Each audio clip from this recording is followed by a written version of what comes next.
የክለቦች ትልቅ የውድድር መድረክ የሆነው የአውሮፓ ሻምፒየንስ ሊግ በጣም ተጠባቂ የሆኑ ሁለት የሩብ ፍጻሜ የመጀመሪያው ዙር መርሃ ግብሮችን ይዞ ተመልሰው ነበር። በትላንትናው ዕለት ኤምሬትስ ላይ 60355 ደጋፊዎች አፍ እስከ ገደሙ ኤምሬትስ ሞልቶ የተከናወነበት መርሃ ግብር ብቻ ሲሆን በዓለም አቀፍ ደረጃም በጣም ትኩረትን ከሳቡ መርሃ ግብሮች መካከል ተጠባቂ የነበረው የአርሰናልና የሪያል ማድሪድ ጨዋታ በአርሰናል 3-0 አሸናፊነትን የተጠናቀቀው ዴክላን ራይስ ከርቀት የተገኙ ሁለት የቆመ ኳስ ዕድሎችን አስደናቂ በሆነ መልኩ በሚገባ በመጠቀም ማራኪ ጎሎችን አስቆጥሯል። ቀሪያን አንድ ግብ ደግሞ ሚካኤል ሜሪኖ ያስቆጠረበት አጋጣሚ እንዳለ ተመልክተናል። በነገራችን ላይ ከቅጣት ምቶች ጋር በተያያዘ በአውሮፓ ሻምፒየንስ ሊግ መርሃ ግብር ሁለት ቅጣት ምቶችን በአንድ የ90 ደቂቃ መርሃ ግብር ላይ ያስቆጠሩ ተጫዋቾች ውስን ናቸው። 4 ብቻ ናቸው። ክርስቲያኖ ሮናልዶ ዶስ ሳንቶስ አቬሮ ለሪያል ማድሪድ፣ ከዛ ውጪ ሪቫልዶ የኤሲ ሚላን ተጫዋች በነበረበት ሰዓት ላይ፣ ኔይማር ጁኒየር በባርሴሎና ቆይታው እንዲሁም ደግሞ ሀኪም ዚየች አያክስ ቤት በነበረበት ሰዓት ላይ በአንድ የ90 ደቂቃ መርሃ ግብሮች ሁለት የቅጣት ምት ጎሎችን ያስቆጠሩ ተጫዋቾች ነበሩ። ዴክላን ራይስ ከነዚህ ተጫዋቾች ተርታ ስሙን በብዕር አጽፏል ማለት ነውና ከጨዋታው በኋላ ምስጋናውን ለኒኮላስ ጆቨር ሰጥቷል። የአርሰናል የቆመ ኳስ ቡድን አሰልጣኝ እንደሆነ ይታወቃል። ይሄ ፈረንሳይ የአርሰናልን የሚኬል አርቴታን በተለይ ኮቺንግ ስታፍ ከተቀላቀለበት ጊዜ አንስቶ አርሰናል ከየትኛውም ክለብ በበለጠ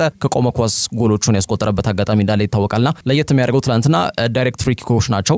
ኢንዳይሬክት ወይም ደግሞ ለክሮስ የተሰነዘሩ ሙከሮች ሳይሆኑ በቀጥታ ወደ ጎል የተሞከሩና ጎል የተፈጠረበት አጋጣሚ ነው ያለውና በዚህ ጉዳይ ላይም ትኩረት አድርጎ እንደሚሰሩ ማሳያ ጉዳይ ስለመሆኑ ዴክላን ራይስ ትላንትና ከጨዋታው በኋላ የሰጠውን ሀሳብ ያንን ነው የሚያንጸባርቀው ማለት ነው። አርሰናል እንግዲህ የበላይነቱን በመጀመሪያው ዙር ይዘው ወጥቷል። ሪያል ማድሪድ በዚህ ዓመት ብቻ ከሜዳቸው ውጭ ያስተናገዱት ሶስተኛው ሽንፈት ሆኖ ተቆጥሯል። ወደ እንግሊዝ መጥተው ያደረጉትን ጨዋታ ደግሞ በተለይ ሁለተኛ ሽንፈታቸው ሆኖ ተቆጥሯል። ከዚህ በፊት አውሮፓ ሻምፒየንስ ሊግ አምስተኛ ዙር ጨዋታ ላይ አንፊልድ አቅንተው 2-0 መሸነፋቸው አይዘነጋም። የአሰልጣኝ ካርሎ አንቸሎቲ ቡድን በሁሉም ጨዋታዎች ባደረጉት ያለፉት 9 ጨዋታዎች አራተኛ ሽንፈታቸው ነው ተመዝግቧል። በጣም ኤክስፖዝ የሚደረግ ቲም እንደሆነ በቫሌንሺያ ሽንፈት ከዛ በፊት በኤል ክላሲኮ መርሃ ግብሮች ላይ በርካታ ጎሎች ሲቆጠሩበት ታይቷል። አርሰናል በአውሮፓ የውድድር መድረክና ተሳትፎ ታሪክ በትልቁ ሊጠራ የሚችል የማይረሳ ውጤት ያደርጓል። ከ2009 በኋላ ለመጀመሪያ ጊዜ ግማሽ ፍጻሜውን ለመቀላቀል ምናልባትም የመጀመሪያውን እርምጃ ወይም አንድ እግራቸውን ወደ ግማሽ ፍጻሜ የቀላቀሉበት መርሃ ግብር በሚባል ደረጃ እየተነሳ ይገኛል። ምክንያቱም አርሰናል ውጤት ተቀልብሶበት ሳንቲያጎ ቤርናቦ ላይ ጨዋታውን ይሸነፋል ተብሎ አይጠበቅም። ካላቸው በጣም ጠንካራ የተከላካይ መስመር ጋር በተያያዘ ከ500 ቀናቶች በላይ ተቆጥሯል። እንግዲህ አርሰናል 3 ጎልና ከዛ በላይ ከተቆጠረበት ማለት ነው። ያ ይበልጥ የሪያል ማድሪድ የማለፍን እድል ያጠባል ተብሎ ይገመታል። ማድሪድ በነገሰበት በሚባለው በዚህ በሻምፒየንስ ሊግ የውድድር ምዕራፍ ላይ ባለፉት 3 ጊዜያቶች ከውድድር የተሰናበተው በእንግሊዝ ፕሪሚየር ሊግ ተወካይ ቡድኖች ነው። በ2020 በ2021 የሻምፒየንስ ሊግ ውድድር ምዕራፍ በግማሽ ፍጻሜ በምዕራብ ለንደኑ ክለብ ቼልሲ፣ ከዛ ውጪ በ2019 እና በ2022 ደግሞ በማንቸስተር ሲቲ ከጥሎ ማለፍና ከግማሽ ፍጻሜ ውድድር በደርሶ መልስ ተረተው ከውድድር ውጪ መሆናቸው የሚታወቅ ጉዳይ ነው። በዛ ሂደት ላይ እንደዚህ የእንግሊዝ ክለቦች ሻምፒዮን ሆነዋል። እንግዲህ ቶማስ ቱኸልን ይዞ የነበረው ቼልሲም ከዛ ውጪ ደግሞ በተለይ ከፔፕ ጋርዲዮላ ጋር ሻምፒየንስ ሊግ ክብረን በ2022 ያሳካው ማንቸስተር ሲቲ የሚጠቀሳልና ማድሪድን ማሸነፍ በተለይ ሻምፒየንስ ሊግን ለማሸነፍ ትልቁ አስተዋጽኦ የሚያበረክተው ጉዳይ ስለመሆኑ የታሪክ ምህዳሮች ያመላክታሉና አርሰናልም በ2006 እንደምናስታውሰው በተለይ ደግሞ በደርሶ መልስ ሪያል ማድሪድን በዚህ ውድድር ምዕራፍ ላይ ካሸነፉ በኋላ በታሪካቸው ለመጀመሪያ ጊዜ በአውሮፓ ሻምፒየንስ ሊግ የፍጻሜ ተፋላሚ መሆን የቻሉበት አጋጣሚ ተፈጥሮ እንደነበር የሚታወቅ ጉዳይ ነው። አርሰናል አሁንም በዚህ እንቅስቃሴና አቋም በተለይ በተጫዋቾች ጉዳት በጣም የታመሰ ቡድን ቢሆንም ያላቸው አንድነትና ጥንካሬ ወደፊት ያስጉዛቸዋል ተብሎ የተገለጸ ይገኛል። ሚኬል አርቴታ በአጠቃላይ ደሰበት የተሞካሸበትና በጣም የሰራውም ስራ አስደናቂ ነው በሚል በዓለም አቀፍ ደረጃ አድናቆት እያስገኘለት ይገኛል። በተለይ ከትላንትናው የታክቲካል የበላይነትም እንዲሁም ደግሞ የሴት ፒስ አጠቃላይ ኮቺንግ ስታፉም እንዲሁም ክለቡ ወይም ደግሞ አርሰናል ከነበረው የተጫዋቾች ጉዳት አንጻር ጨዋታውን ለማሸነፍ የሄደበት ርቀት ከሚኬል አርቴታ ጋር በተያያዘ በተለይ ፕሮጀክቱ አሳማኝ እንደሆነና ይበልጥ በተጫዋቾች ግዢ ይበልጥ ስብስቡን ደግሞ ካጠናከረ በቀጣይ ጊዜያቶች ለአርሰናል የማይቆም በጣም ጠንካራ ቡድን ሆኖ ሊቀርብ የሚችልበት እድል እንዳለ ፍንጭ ያሳየበት መርሃ ግብር ነው ተብሎ የተቆጠረም ይገኛል። ከዛ ውጪ ኦሎምፒክ ሊዮን ከኛ የተሻለ ቡድን አይደለም ሲል የዩናይትድ ግብ ጠባቂ አንድሬ ኦናና ተናግሯል። እንግዲህ የክለቦች የውድድር መድረክና ምዕራፍ ላይ ደግሞ ሁለተኛ እርከን ይሰጠዋል። የዩሮፓ ሊግ የሩብ ፍጻሜ ጨዋታዎች ከነገ ጀምሮ መከናወናቸውን ይቀጥላሉ። ተጠባቂ ከሆኑ ጨዋታዎች መካከል ማንቸስተር ዩናይትድ ወደ ግሩፕ ያቀናል። ወደ ፈረንሳይ ከኦሎምፒክ ሊዮን ጋር የሚያደርጉት መርሃ ግብር አንዱና ዋነኛው ነው ከሚጠበቁ መርሃ ግብሮች መካከል ማለት ነውና የዩሮፓ ሊግ በተለይ ለማንቸስተር ዩናይትድ ትርጉሙ ከዋንጫም በላይ እንደሆነ ይታወቃል። በተለይ እያሳለፉ ከሚገኙት ደካማ የውድድር ዘመን ጋር በተያያዘ ይህንንም የውድድር ዘመን ለመታደግ እንደ ሁለተኛ መሳሪያ ሊጠቀሙበት ይችላሉ ተብሎ ይገመታልና ከዛ ጋር በተያያዘ በጣም ትልቅ አንድምታ ያለው የውድድር ምዕራፍ ስለሆነ የሚያደርጉት እንቅስቃሴ ይጠበቃል። ያው ሊጉ ሊጠናቀቅ 7 ጨዋታ ነው የቀረው በእንግሊዝ ፕሪሚየር ሊግ። ዩናይትድ 13 ደረጃ ላይ የተቀመጠ ቡድን ነው። በነጥብ ደረጃም በጣም አስከፊው ነጥብ ይዞ የሚያጠናቀቅ ቡድን ስለመሆኑ ተረጋግጧል ከወዲሁ ማለት ነው። አንድ ጨዋታ ብቻ እስኪሸነፍ ነው የሚጠበቀውና ምናልባት በቀሪዎቹ 7 መርሃ ግብሮች ኒውካስል አለ፣ በርካታ ጨዋታዎች አሉ። ዩናይትድ አንድ ጨዋታ ላይ ምናልባት ነጥብ የሚጥልበት እንዲሁም ደግሞ ሽንፈት የሚያጋጥበት አጋጣሚ ከተፈጠረ በአሰልጣኝ ኤሪክ ቴን ሃግ ደካማውን የውድድር ዘመን አሳልፎ በሊጉ ታሪክ ወይም ደግሞ በክለቡ ታሪክ የዝቅተኛውን ደረጃ 8ኛ ደረጃን ይዞ አጠናቋል። በሩበን አሞሪም ስር ደግሞ ዝቅተኛው ነጥብ ይዞ ሊያጠናቀቅ የሚችልበት እድል ሰፊ ነው። ከዚህ እግር ኳስ ክለብ ጋር በተያያዘ ያለበት ሁኔታ በግልጽ አመላካሽ ነጥብ ይመስለኛል። ስለዚህ የአውሮፓ ሻምፒየንስ ሊግ ትኬትን ለመቁረጥ ለቀጣይ ዓመት ማለት ነው ይህንን የአውሮፓ ሊግ ማሳካት ትልቅ አንድምታ እንደሚኖረው ምንም ጥያቄ የለውም። ታዲያ ዩናይትድ ግብ ጠባቂ ካሜሮናዊ አንድሬ ኦናና ቡድኑ ከኦሎምፒክ ሊዮን በጣም የተሻለ ቡድን መሆኑን በመናገር ይህንን ዙር አልፎ ግማሽ ፍጻሜው እንደሚቀላቀሉ ተናግሯል። እንግዲህ ጨዋታው ብቻም ሳይሆን የውድድር መድረኩ ለእኛም ትልቅ ሚና አለው። ስለዚህ ትኩረት አድርገን እንጫወታለን። ሊዮን ያው ጥሩ ቡድን ነው። አንዳንድ ተጫዋቾቻቸውን እናውቃቸዋለን ግን በዩናይትድ ደረጃ አይገኙም። ዩናይትድ በጣም የተሻለ ቡድን ነው። እርግጥ ነው ጥሩ የውድድር ዘመን እያሳለፈን ባይገኝም በዚህ መድረክ ላይ ግን ያለን ነገር ሁሉ እንጠቀማለን ሲል እንግዲህ ካሜሮን የግብ ጠባቂ አንድሬ ኦናና ሀሳቡን ሰጥቷል። ሊዮኖች የኦናና ንግግር ቅንድብ ሊያሰቅላቸው ይችላል ተብሎ ይገመታል። እንዴት ያዩታል? ሜዳ ላይ ምላሽስ በመልኩ ይሰጣሉ? ነገ ይታያል። በአሰልጣኝ ፓውሎ ፎንሴካ ነው የሚመሩት ኦሎምፒክ ሊዮኖች ባሳለፍነው ቅዳሜ በሜዳቸው ሊልን ከኋላ ተነስተው 2-1 ማሸነፋቸው አይዘነጋም። አሁን ባለው ወቅት ሁኔታ በፈረንሳይ ሊግ 5ኛ ደረጃ ላይ ተቀምጦ የሚገኝ ቡድን ነው። አትሌቲኮ ቢልባኦ ስቴዲየም በሆነው ሳን ማሜስ የዘንድሮ የዩሮፓ ሊግ የፍጻሜ ጨዋታን የሚያሰናዳው ስቴዲየም ነው። ታዲያ ዩናይትድ አንዱ የፍጻሜ ተፋላሚ ይሆናል ወይ የሚለው ጉዳይ እንግዲህ ፍንጭ ሊሰጥ የሚችለው መርሃ ግብር ነገ ግሩፓማ ላይ ይደረጋል። የአንድሬ ኦናናስ ንግግር ምን ያክል ተግባራዊ ይሆናል የሚለው ጉዳይም ጎን ለጎን ይጠበቃል። ከዛ ውጪ ቡካዮ ሳካ የኮንትራቴ ጉዳይ የተረጋጋ ሁኔታ ላይ ነው ሲል ተናግሯል። የአርሰናል አካዳሚዎች ከሚኮራባቸው በጣም ፍሬ ውጤቶች መካከል አንዱና ዋነኛው ቡካዮ ሳካ ነው። ምናልባትም ደግሞ ከባርሴሎና ላማሲያ በመቀጠል በአውሮፓ መድረክ ላይ በጣም ቁልፍ የሚባሉ ጥሩ አቅም ያላቸው ነገ ጥሩ ተስፋ ያላቸው ጥሩ የሜዳ ላይ ተሰጥኦ ያላቸውን ተጫዋቾች በማፍራት ሳይታክት እንደዚህ አይነት ተጫዋቾችን በማፍራት ትልቅ አንድምታ ያለው አካዳሚ በአሁኑ ሰዓት ሄሊንድ ነውና የአካዳሚ ፍሬ ውጤት ከሆኑና በጣም አካዳሚውን ሊያስጠሩ ከሚችሉ ደግሞ በአሁኑ ሰዓት ኮከቦች መካከል ቡካዮ ሳካ ይጠቀሳልና ከኤስፔን ጋር ባደረገው ቆይታ ላይ ይህ ክለብ ለሱ ምን ማለት እንደሆነ በቃል ማስቀመጥ እንደሚከብደው ተናግሯል። ትናንትና በነበረውም የአውሮፓ ሻምፒየንስ ሊግ ጨዋታ ከተጠናቀቀ በኋላ መጠነኛ ጉዳት አጋጥሞት ከሜዳ ተቀይሮ ወጥቷል። የፊትነስ ጉዳይ ነው። ተጫዋቹ ለ3 ወር ከሜዳ ከራቀ በኋላ ስታርቲንግ ላይን አፕ ላይ የተካተተው ከ108 ወይም ከ107 ቀናቶች በኋላ ለመጀመሪያ ጊዜ ነውና ቋሚ አሰላለፉ ሲካተት ማለት ነው። ተቀይሮ ነበር ሲገባ የነበረው ከፉላም ጋር ተቀይሮ ገብቷል። ኤቨርተን ላይ ተቀይሮ ገባ። ከሻምፒየንስ ሊግ ላይ ቋሚ አሰላለፉ ገባና 90 ደቂቃውን ማጠናቀቅ አልቻለም። የፊትነስ ጉዳዮች ናቸው። ከዚህ የዘለለ ነገር እንዳልሆነም እሱ ራሱ ተናግሯልና በዛ መርሃ ግብር ላይ በማህበራዊ ትስስር ገጽ ላይ የለጠፈው ነገር የሚያመላክተውም ከደጋፊዎቹ ልክ 12ኛ ተጫዋች ሆኖ በሚገባ ሜዳ ላይ እንደተጫወቱ ነውና ከቡድኑ ደጋፊዎች ጋር ያለው ቁርኝት ላቅ ያለ መሆኑን ተናግሯል። አዲሱን ለመፈረም ግን ምንም ያቸኩለኝ ነገር የለም ሲል ነው የተደመጠው። በዚህ ክለብ ሁሉንም የዋንጫ ክብሮች ማሳካት ፈልጋለሁ፣ እንደማንኛውም ተጫዋች ደግሞ የባላንዶር ክብረን ማሳካት ፈልጋለሁ ሲል ሀሳብ ሰጥቷል። ተጫዋቹ በአሁኑ ኮንትራቱ ገና 2 ዓመት በኤምሬትስ የሚያቆይ ውላለው። በሳምንት 300,000 ፓውንድ የሚያገኘው ጥቁሩ ፈርጥ እንግዲህ ከደጋፊዎች ጋር ያለውን ቀረቤታ በግልጽ የሚታይ መሆኑን ተናግሯልና በተለይ ደግሞ ባለፈው ማክሰኞም ከ101 ቀናቶች በኋላ ከፉላም ጋር ተቀይሮ ሲገባ በኤምሬትስ እንደዚህ አይነት አቀባበል አጋጥሞት እንደማያውቅ ጭምር ተናግሮ እንደነበር የሚታወቅ ጉዳይ ነው። ቡካዮ ሳካ በአርሰናል ቤት ያሳካው ብቸኛው ዋንጫ የ2020 የኤፍኤ ካፕ ክብር እንደሆነ ይታወቃል። ከዛ ውጪ በትልቅ ሊነሳ የሚችል ያሳካው ክብር የለውም። አርሰናል ደግሞ በክለባቸው የ15 ዓመት ታሪክ ውስጥ ለሁለተኛ ጊዜ በሻምፒየንስ ሊጉ የሩብ ፍጻሜ ጨዋታ ላይ መድረስ ችሏል። ከ2009 በኋላ ደግሞ ለመጀመሪያ ጊዜ ግማሽ ፍጻሜውን ለመቀላቀል አንድ እርምጃ ተራምደዋል ትላንትናና በተለይ ደግሞ ትልቅ አንድምታ እንዳለው እየተናገረ ይገኛል። ቡካዮ ሳካ ከኮንትራቱ ጋር በተያያዘ ግን ገና 2 ዓመት ስላለው ምንም ያቻኩል ነገር የለም።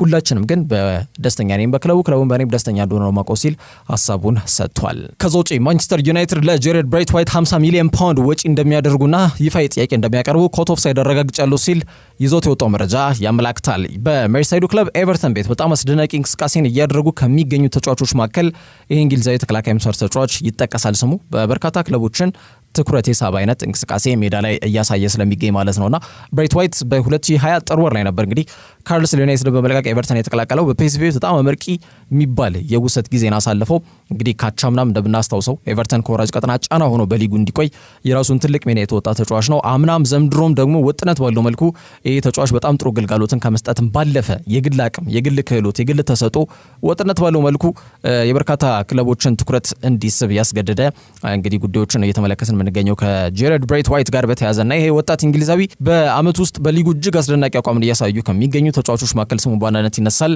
ታዲያ በውድድር ዘመኑ ከእንግሊዝ የተከላካይ ተጫዋች ከሌላው ጄምስ ታርኮስኪ አወዛጋቢው ተጫዋች ከሰሞኑ የግድያ ዛቻም የደረሰው ተጫዋች እንደነበር ይታወቃል። በተለይ በማንቸስተር ደርቢ አሌክሲስ ማካሊስተር ላይ የሰራውን ጥፋት ተከትሎ ማለት ነው። አንደርሬተር ነው። በጣም ሌላው ጥሩ የተከላካይ መስመር ተጫዋች ነው ታርኮስኪና ከሁለቱ የፈጠሩት ጥምረት በጣም አመርቂ ሆኖ እየታየ ይገኛል። በነገራችን ላይ በእንግሊዝ ፕሪሚየር ሊግ ዘንድሮ ኤቨርተን በርካታ ጨዋታዎችን ወደ 14 መርሃ ግብሮችን ባቸው ውጤት አጠናቋልና ልክ እንደ ኤቨርተን በርካታ ጊዜ የባቸው ውጤት መርሃ ግብሩን ያጠናቀቀ ሌላ እንግሊዝ ፕሪሚየር ሊግ ክለብ አይኖርም የለም በዛ ሂደት ደግሞ ክለቡ እንዲገኝ ካደረጉ ተጫዋቾች መካከል ታርኮውስኪና እንዲሁም ደግሞ ጄሬድ ብሬት ዋይት ይጠቀሳሉ። ተጫዋቹን ከዚህ በፊት ለማስፈረም ማንቸስተር ዩናይትድ በጣም ትልቅ ጥረትና ፉክክር ሲያደርጉ መቆየታቸው አይዘነጋም። ገና አሰልጣኝ ኤሪክ ተን ሃግ በነበረበት ሰዓት ላይ ጀምሮ የጄሬድ ብሬት ዋይት ፈላጊዎች ናቸው ማንቸስተር ዩናይትድ። ይህ በግልጽ በሆነ መልኩ ይታወቃል።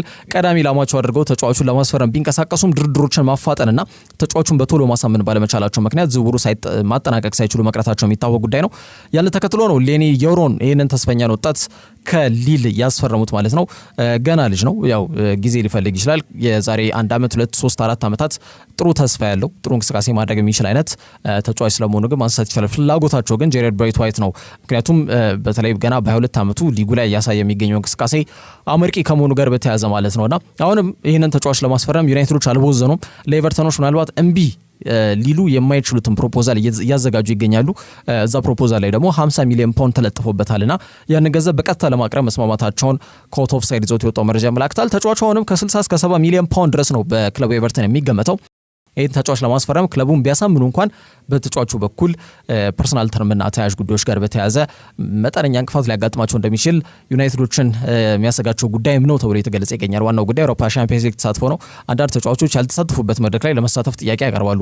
ብሬት ዋይት የት ያውቀውና ሻምፒየንስ ሊግን የሚል ጥያቄ ይነሳልና ምናልባት ከማንቸስተር ዩናይትድ ጋር በጋራ በመሆን ወይም ደግሞ ክለቡን ተቀላቅለው የአውሮፓ ሻምፒየንስ ሊግ ቲኬትን እንዲቆርጡ ለማድረግ የራሱን ኃላፊነትና ሚና ለመወጣት እንዴት ራሱን ስነ ልቦናውን በዛ ደረጃ ዝግጁ አያደርግም በሚል መጠነኛ በሆነ መልኩ የማንቸስተር ዩናይትድ አንዳንድ ደጋፊዎች እየተቹት ይገኛሉ። ብሬት ዋይትን ግን ደግሞ የተሻለ እንቅስቃሴና የተሻለ ውድድር መድረክ ላይ እየተሳተፈ ወደሚገኝ ክለብ ማቅናቱ ደግሞ ሰውኛ ነው በሚልም ሀሳቡን የሚደግፉትም አሉ። ያው ቡድኑ የአውሮፓ ሻምፒየንስ ሊግ መሳተፍ የሚያስችለውን ደረጃ መያዝ አለበት። በተለይ ደግሞ ቁልፍ ተጫዋቾችን ለማስፈረም ለጥያቄ አይቀርብም። በዛ ሂደት ደግሞ እየተሳተፉ የሚገኙበት የአውሮፓ ሊግ የውድድር ምዕራፍ ብቸኛ አማራጫቸው ነው ወይም ብቸኛው መፍትሄያቸው ነው። አሁን ባለው ወቅት ሁኔታ አንደኛ ገንዘብ ያገኙበታል ለዝውውር፣ ሁለተኛ ደግሞ የሻምፒየንስ ሊግ ተሳትፎ ያገኙበታል፣ ሶስተኛ ደግሞ የሚፈልጉትን ቁልፍ ተጫዋቾች ያስፈርሙበታል። ዘርፈ ብዙ ጠቀሜታ ነው ያለውና ዩናይትድ በቀላሉ የሚመለከተው የውድድር ምዕራፍ ይሆናል ተብሎ አይገመትም። የአውሮፓ ሊግን ማለት ነው። ኤቨርተኖች ያው ተጫዋቹን ከዚህ ዓመት በዘለለ በክለቡ ለማቆየት ይቸገራሉ ተብሎ ነው የሚገመተው። ዩናይትድ ብቻም አይደለም ሊቨርፑልን ጨምሮ ሌሎች የፕሪሚየር ሊግ ክለቦች ሪያል ማድሪድን ካርሎ አንቸሎቲን በጣም ትኩረታቸው ያረፈበት ተጫዋች ነው። በጣም የተከላካይ ክፍተታቸው ትላንትና በጋድ የታየ ይመስለኛልና ከቆመ ኳስ መቆጠሩ ብቻም ሳይሆን ይበልጥ ቡድኑ ተጋላጭ የሆነ የተከላካይ መስመር ያለው ቡድን ነውና ያንን ነገር ለመቆጣጠር እንዲሁም ደግሞ ልባት ለመስጠት ቀጣይ ዓመት ይበልጥ ስብስባቸው ማጠናከር መቻል እንዳለባቸው ይገመታል። ትኩረታቸውም ጄሬድ ዋይት ላይ ስለመሆኑ መረጃዎች በስፋት እየጠቆሙ ይገኛሉና ሩበን አሞሪም ያው ቀዳሚ ምርጫው ይሄ ተጫዋች ነው። ይሄ እንግሊዝ የተከላካይ መስመር ተጫዋች ስለመሆኑ መረጃዎች የሚጠቁሙት። ከዛ ጋር በተያያዘ የሚያቀርቡት 50 ሚሊዮን ፓውንድ ምን ያክል ተቀባይነት ያገኛል፣ የአውሮፓ ሻምፒየንስ ሊግ ቲኬታቸውን ሲቆርጣሉ ወይ የሚለው ጉዳይ ጎን ለጎን ከዚህ ተጫዋች ጋር በተያያዘ ወይም ከዚህ ተጫዋች የዝውውር ዑደቶች ጋር በተያያዘ መነሳት ያለባቸው አንኳር ነጥቦች ናቸው። ከዛ ውጪ ኒኮ ሽሎተንበርግ በዚህ ዓመት ዳግም ወደ ሜዳ ላይ እንደማይታይ ተረጋግጧል። ወይም ደግሞ ወደ ሜዳ እንዳይታይ የሚያስገድድ ጉዳት እንዳጋጠመው ክለቡ ቦሩሲያ ዶርትመንድ አሳውቋል። የኒኮ ኮቫቹ ቡድን ቢጫ ሰርጓጆቹ ዶርትመንዶች በቡንደስሊጋውና በሻምፒየንስ ሊጉ ሁለት የተለያየ ቡድን ሆኖ እየታየ ይገኛል። ባለፉት 5 ጨዋታዎች 3ቱን አሸንፏል፣ 2ቱን ተሸንፏል። በክለቦች ትልቁ የውድድር መድረክ ሆነው በአውሮፓ ሻምፒየንስ ሊግ ጥሩ እንቅስቃሴ እያደረጉ ይገኛሉ። ከነዛ ጉዳዮች መካከል ጥሩ እንዲንቀሳቀሱ ካደረጋቸው ጉዳዮች መካከል አንዱና ዋነኛው የሽሎተንበርግ በተከላካይ መስመር ላይ የሚያሳዩ አስደናቂ እንቅስቃሴ እንደሆነ ይታወቃል። ጀርመናዊ የተከላካይ መስመር ተጫዋች በጣም በስፋት ስሙ ከሊቨርፑል ከፓሪስ ሴን ጀርሜን ጋር እየተያዘ ይገኛል። ሁለቱም ክለቦች ተጫዋቹን የማስፈረም ፍላጎት አላቸው። ግራኝ ነው። ስለዚህ ደግሞ በግራ እግሩ ዶሚናንት ፉት የሆነ ሴንተር ባክ ይፈልጋሉ። ቫንዳይክ ነው ያለው። የቫንዳይክ ተተኪ የለም። ቫንዳይክ ጉዳት ቢያጋጥመው በግራ እግሩ ሊጫወት የሚችል ተጫዋች የሊቨርፑል ስብስብ ውስጥ አለ ተብሎ መናገር የሚያስደፍርበት ሁኔታ አይደለም ያለው። ስለዚህ እያንዳንዱ ክለቦች ላይም በግራ እግሩ የሚጫወት የግራ መሀል ተከላካይ መስመር ተጫዋችና የቀኝ መሀል ተከላካይ መስመር ተጫዋች ያስፈልጋቸዋል። ሽሎተንበርግን ደግሞ ፒኤስጂም ሊቨርፑልም ትኩረት እያደረጉበት የሚገኘው የተከላካይ መስመር ተጫዋች እንደሆነ ይታወቃልና ተጫዋቹ ክለቡ ዶርትመንድ ፍራይበርግን 4-1 በሆነ ውጤት ባሸነፉበት ጨዋታ ላይ አለመሰለፉ አይዘነጋም። 25 ዓመቱ ላይ ነው የሚገኘው። ባለው ወቅት ሁኔታ የተከላካይ መስመር ተጫዋች የጉልበት ህመም እንዳጋጠመው የተገለጸውና በቡንደስሊጋ እንቅስቃሴ ዳግም አሁን አንመለከተውም። ያ ብቻም አይደለም። በሻምፒየንስ ሊግ በተለይ ደግሞ ዛሬ ወደ ስታዲዮ ሉዊስ ኮምፓኒስ የሚያቀናው የቦሩሲያ ዶርትመንድ ስብስብ ውስጥ የማይካተት ይሆናል ማለት ነውና በክለቦች ዓለም ዋንጫ ላይ ምናልባትም ሊሰለፍ የሚችልበት እድል ሊኖር ይችላል ተብሎ የተገለጸ ይገኛል። ወይም ደግሞ ሀገሩ ጀርመን የምታከናውናቸው የኔሽንስ ሊግ የግማሽ ፍጻሜ ደርሶ መልስ ጨዋታዎች ላይ የመድረሱ ጉዳይ አጠራጣሪ ነው ተብሎ እየተገለጸ ይገኛል። እንግዲህ ዶርትመንዶች ያው ዛሬ በአውሮፓ ሻምፒየንስ ሊግ ከባርሴሎና ጋር የሚያደርጉት በጣም ተጠባቂ መርሃ ግብርን ጨምሮ በሳምንቱ መጨረሻ በደርቢ ደ ክላሲከ ከባየር ሙኒክ ጋር የሚያገናኟቸው መርሃ ግብር እጅጉን ይጠበቃል። እንዲሁም በአጠቃላይ በውድድር ዘመኑ ሽሎተንበርግ በማይሰለፍባቸው ጨዋታዎች ላይ የቡድኑ አምበል ኤምሬ ቻን ወይም ደግሞ ዋልዴማር አንተን ከዛ ውጪ ኒኮላስ ሱለ እንዲሁም ደግሞ ራሚ ቤንስባኒ በእነዚህ ተጫዋቾች የዚህ ተጫዋች የተከላካይ መስመር ይሸፈናል ተብሎ ይጠበቃል። የኒኮ ኮቫች ቡድን የተከላካይ መስመሩ መጠነኛ በሆነ መልኩም እንዳይሳሳ ግን የሚያሰጋቸው ጉዳይ ነው ተብሏል። በተለይ ደግሞ በዛሬው ጨዋታ ላይ በጣም በሳል የሆነው የራፊኒያ የሌቫንዶውስኪና የላሚን ያማል በአውሮፓ መድረክ ላይ በጣም በርካታ ጎሎችን ያስቆጠረው ይሄ የአጥቂ ጥምረት ሃንሲ ዲተር ፍሊክ የሚመራው የጀርመን እግር ኳስንም በደንብ ጠንቅቆ ያውቃል። የሙኒክ አሰልጣኝ ነበር። ዶርትመንድን ሲያገል ለመጀመሪያ ጊዜ አይደለም የጀርመን አሰልጣኝ። ስለዚህ በጣም ሙሉ የበላይነቱን ወስዶ በዛሬው ጨዋታ ላይ የማሸነፍ ቅድሚያ ግምት ለባርሴሎና ተሰጥቷል። ግን የሽሎተንበርግ አለመኖር ደግሞ ዶርትመንድን በምን መልኩ ይጎዳቸዋል የሚለው ጉዳይ የሚታይ ይሆናል። ከዛ ውጪ ጃክ ግሪሊሽ በጥፊ መመታቱ ተሰምቷል። እንግዲህ ባሳለፍነው እሁድ በኦልድ ትራፎርድ በተከናወነው በጣም የቀረዘዘው ይሄ የፈዘዘው 196ኛው የማንቹሪያን ደርቢ ላይ ጨዋታው ከተጠናቀቀ በኋላ አንድ ግለሰብ ግሪሊሽ ላይ ጥቃት ማድረሱ ተገልጿል። የግሬተር ማንቸስተር ፖሊስ እንዳሳወቀው ከሆነ አንድ የ20 ዓመት የማንቸስተር ዩናይትድ ደጋፊ የማንቸስተር ሲቲውን ተጫዋች ግሪሊሽን ጨዋታው ከተጠናቀቀ በኋላ በጥፊ እንደመታው በማስተዋወቅ እንግዲህ ፍርድ ቤት እንደሚቀርብ ነው የግሬተር ማንቸስተር ፖሊሶች ያሳወቁት ማለት ነው።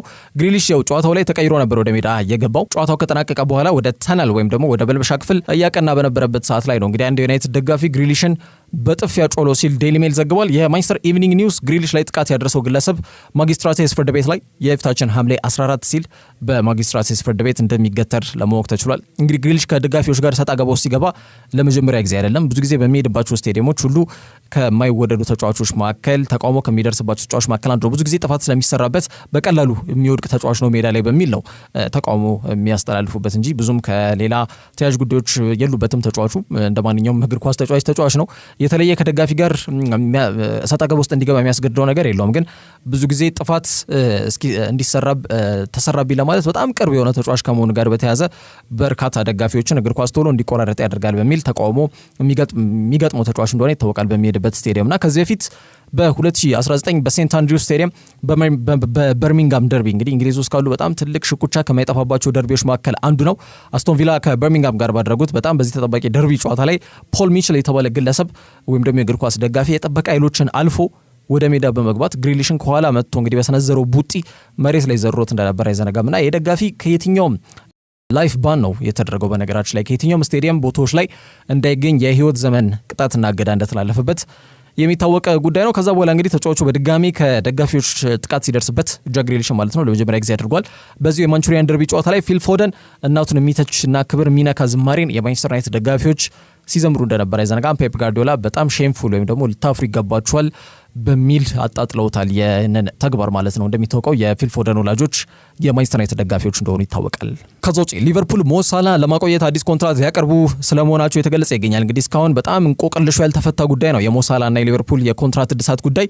የቡድኑ ቁልፍ የሚባሉ ተጫዋቾችን ለማቆየት በጣም የዘገየውና የፈዘዘው ለምንድን ነው በሚል አንዳንዶች በጣም የቀረዘዘው በሚል በዚህ ደረጃ የሊቨርፑልን ያዘገመ የኮንትራት ድርድርን ሲተቹ ቆይቷል። እንግዲህ በስተመጨረሻ ፍሬማ ሊሆን ተቃርቧል።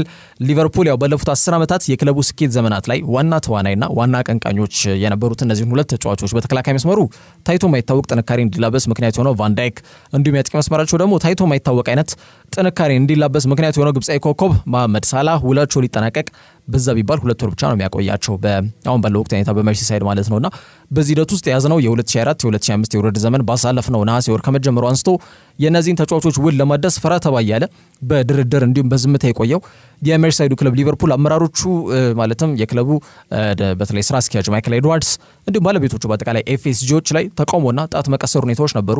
አሁን አቧራው እየሰከነ እንደሚገኝ ነው ስካይ ስፖርት የዘገበው። የቡድኑ አምበል ቨርጅል ቫን ዳይክ ከኮንትራቱ ጋር በተያያዘ ንግግሮች መጀመራቸውን ከሰሞኑ ማሳወቅ አይዘነጋም። ውስጣዊ ንግግሮች አሉ። ተጨማሪ ነገር ሚዲያ ላይ ማሳወቅ አልችልም፣ በሊቨርፑል ቆያለሁ ወይስ አልቆየም የሚለውን ጉዳይ እናያለን። ግን ያው ንግግሮች አሉ፣ ያለው ሁኔታ በዚህ መልኩ ነው መግለጽ የምችለው ብሎ ተናግሮ እንደነበር አይዘነጋም። ከወቅታዊ ጉዳዮች ጋር በተያያዘ ማለት ነው። ከሳላ ጋር በተያያዘ ግን ተጫዋቹ ከራሱ አንደበት ምንም አዲስ ነገር እንደሌለና በሊቨርፑል የመጨረሻ ዓመቱ ላይ እንደሚገኝ እና ያንንም እንደሚያምን መናገሩ አይዘነጋም።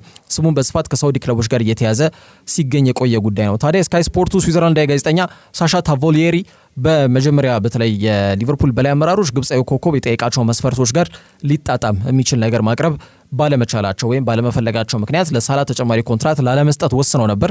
እንደ ኤፍኤስጂዎች ከሆነ ተጫዋቹን ከሚያገኘው ሳምንታዊ ክፍያ ያው የክለቡ ውድ ሳምንታዊ ተከፋይ ተጫዋች ሞ ሳላ ነው። ያንን ክፍያ ቀንሶ እንዲሁም አጠር ያለ የጊዜ መጠኑ አጠር ያለ ኮንትራት የሚቀበል ከሆነ ኮንትራቱን ማደስ ይችላል ብለው ነበር የገለጹት። ለሳላ ደግሞ ይሄ ያልተዋጠለት ጉዳይ ስለነበር እስካሁን ኮንትራት እድሳቱ ጉዳይ እልባት ሳያገኝ ቆይቷል። አሁን ግን የሊቨርፑል አመራሮች በተለይ ተጫዋቹ በዚህ ዓመት ያሳየውን እንቅስቃሴ ቡድኑ የአጥቂ መስመር በመምራት ክለቡ ዋንጫ ጉዞ ወይም ደግሞ ዋንጫ ለማሳካት በሚያደርገው እንቅስቃሴና ጉዞ ላይ ትልቅ የሚባል ቀጥተኛ ተጽዕኖ ወይም አስተዋጽኦ እያበረከተ ይገኛልና ከዛ አንጻር ነገሩን ቆም ብሎ አስቦበታል ሲል ሳሻ ታቮሊየሪ ይዘግባል። እንግዲህ 31ኛ ሳምንት ላይ ነው የምንገኘው በእንግሊዝ ፕሪሚየር ሊግ። ወደ 27 ጎሎችን አስቆጥሯል። ከ2300 በላይ ደቂቃዎችን ተሰልፎ ተጫውቷልና ተጫዋቹ እያሳየ የሚገኘው በጣም አመርቂ እንቅስቃሴ ለክለቡ ልዩነት ፈጣሪ ጉዳዮች ስለነበሩ ሁለቱንም ቾች ማጣት በዚህ ሰዓት አስፈላጊ አይደለም ተብሏል። ያው ከዚህ አንጻር የቫንዳይክ አመራርነት ክህሎት አለ። የሳላ ደግሞ በጣም ጥራት ያለው በሳሌ ማጥቃት ስነ ልቦና ለክለቡ በጣም ልዩነት ፈጣሪ ጉዳዮች ናቸው። ስለዚህ ሁለቱንም ማጣት እንደማይፈልጉና የሁለቱንም ተጫዋቾች ውል ለማደስ እንግዲህ ክለቡ አሁን ቁርጠኛ ሆኖ በቅርብ ቀን ውስጥ አዲስ ለየት ያለ ነገር እንደሚኖር ሳሻ ታቮሊየሪ ይዞት የወጣው መረጃ ያመላክታል። ከዛ ውጪ ማርኮ አሴንሲዮ ወደ ፒኤስጂ መመለስ ፍላጎት እንደሌለው ተገልጿል። አሰልጣኝ ሉዊስ ኤንሪኬ ደግሞ ተጫዋቹን በተቃራኒ ማግኘት ምንም እንደማያስፈራው በዛሬው ዕለት ተናግሯል። እንግዲህ በፈረንሳዩ ተነባቢ ጋዜጣ ሌኪፕ እንደዘገበው ከሆነ የ9 ዓመቱ ስፔን የክንፍ አጥቂ መስመር ተጫዋች ሆነው እንግዲህ ማርኮ አሴንሲዮ ማለት ነው ወደ ፓሪስ ሲመለስ ምንም አይነት ፍላጎት እንደሌለው አረጋግጫለሁ ሲል ዘግቧል። ያን አስመልክቶ ደግሞ በዛሬው ዕለት ሉዊስ ኤንሪኬ ከተጫዋቹ ጋር በተያያዘ ምንም የሚያሰጋቸው ነገር እንደሌለና ወደው ፈቅደው ወደ ሌላ ክለብ የሸኙት ተጫዋች ያሰጋኛል ብዬ አልጠብቅም ብለው ተናግረዋል። ይህ ጉዳይ በጣም በስፋት መነጋገር ይሆናል። ይህ ዜና ከዛሬውም ጨዋታ ቀደም ብሎ መውጣቱ ተጫዋቹ ጥሩ አቀባበል እንዳይገጥመው ሊያደርገው ይችላል ተብሎም እየተገለጸ ይገኛል። ከዚህ በፊት 2017-2018 የውድድር ዘመን ላይ ኮሎምቢያ አጥቂ አማካይ መስመር ተጫዋች ሐሜስ ሮድሪጌዝ ንብረትነቱ የማድሪድ ተጫዋች ሆኖ በውሰት የጀርመኑ አያል ክለብ ሙኒክ ቤት እያለ በሻምፒየንስ ሊግ ሩብ ፍጻሜ ጨዋታ ላይ እናት ክለቡ ማድሪድ ላይ ጎል አስቆጥሮ እንደነበር አይዘነጋም። አሴንሲዮም ተመሳሳይ ነገር ያጋጥማሉ የሚለው ጉዳይ ይጠበቃል። ከዚህ ጨዋታ አስቀድሞ ግን ፒኤስጂ መልቀቅ ይፈልጋል የሚለው ዜና መውጣቱ ያው ቀደም እንዳልኩት ነው ፓርክ ዴ ፕሪንስ ላይ ጥሩ አቀባበል እንዳይገጥመው ሊያደርገው ይችላል ተብሏል። የቀድሞ ሪያል ማድሪድ የክንፍ አጥቂ መስመር ተጫዋች በአሰልጣኝ ሉዊስ ኤንሪኬ ስር ከጥቅም ውጭ ሆነ የቆየ ተጫዋች ነው ቢባል ብዙ ማጋነን አይሆንም። ብዙዎች ኤንሪኬ በፊትም የባርሳ አሰልጣኝ ስለነበር አሴንሲዮ በጊዜው የማድሪድ ተጫዋች ስለነበረ የክላሲኮ መንፈስ ፓሪስ ድረስ እንደተከተላቸውና ንግግራቸውም ከአንገት በላይ እንደነበር ነው የሚጠቁሙት። ታዲያ ተጫዋቹ ነው ጥር ወር የኡናይ ኤምሬን ጥሪ በመቀበል ወደ በርሚንጋም ካቀና በኋላ በቪላ ፓርክ የማድሪድ አቋሙን መልሶ ያገኘውን አሴንሲዮን እያየን እንገኛለን። አስደናቂ ጊዜ በቪላ ፓርክ እያሳለፈ ይገኛል። ከሎስ ማሪንጌዎቹ ከሎስ ብላንኮሶቹ ከሪያል ማድሪድ ጋር የ3 ጊዜ ማለትም 2017 2018 እና 2022 የአውሮፓ ሻምፒየንስ ሊግን ማሳካት የቻለ ተጫዋች ነው። አሴንሲዮ በቪላ ማሊያ ባደረጋቸው 11 ጨዋታዎች 8 ጎል አስቆጥሮ አንድ ኳስ አመቻችቶ አቀብሏል። ቀላል ቁጥራዊ መረጃዎች አይደሉም። ተጫዋቹ በፓሪስ ሴን ጀርሜን ከ2021 አንስቶ ከነበረው ቆይታ ይልቅ በፕሪሚየር ሊግ በሚጫወት ክለብ ውስጥ በነበረው የ3 ወር ቆይታ የተሻለ ጎሎችን አስቆጥሯልና ያለበትን ጥሩ ሁኔታ ይሄ ቁጥራዊ መረጃ በጣም አመላካች ነጥብ ይመስለኛል። የቪላ እግር ኳስ ክለብ የጀርባ አጥንት እየተባለ የሚጠራው ሞንቺ አሴንሲዮም በተለይ በክለቡ ከዚህ ዓመት ባለፈም የማቆየት ሀሳብ እንዳላቸው ማሳወቁ የሚታወቅ ጉዳይ ነው። ዛሬ በጣም ተጠባቂ ከሆነው የአውሮፓ ሻምፒየንስ ሊግ መርሃ ግብሮች መካከል አንዱ ነው። ኡናይ ኤምሪ አስቶን ቪላን በመያዝ የቀድሞ ክለባቸውን በተቃራኒ ሆነው ያገኛሉ። ማርኮ አሴንሲዮም በዚህ ጨዋታ ላይ መጠነኛ ደቂቃዎች ምናልባትም ቋሚ አሰላለፍ ውስጥ ሊካተት የሚችልበት እድል እንዳለም እየተገለጸ ይገኛል። ምሽት 4 ሰዓት ፓርክ ዴ ፕሪንስ የመርሃ ግብር የሚያስተናግደው ይሆናል ማለት ነው። ለዛሬ ስለ ስፖርት መረጃዎች እነዚህ ይመስላሉ። ያላችሁበት ጥሩ ጊዜ ነው።